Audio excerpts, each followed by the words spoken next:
Sa isang baratilyo sa palengke ng Silang Cavite, patok na patok ang mga binansagang mystery parcel na mabibili for as low as 50 pesos. Hindi man humarap sa kamera, ikinuwento ng isang nagtitinda na may ino-orderan siya ng mga parcel sa halagang 45 pesos kaya tumutubo siya na 5 piso kada isa.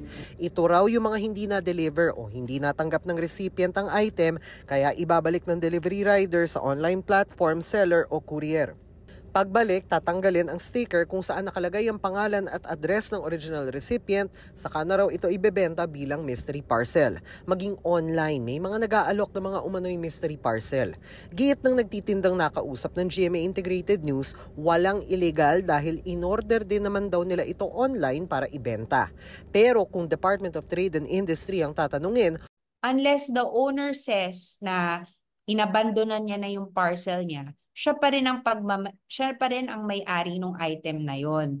So kung sino man yung nagtanggal ng waybill at binenta yung item na yon, that can be charged as nakaw na item. Meron kaming online monitoring unit. Yan ay pwedeng ipa-take down ng DTI or ipa-show cause or bigyan ng notice of violation.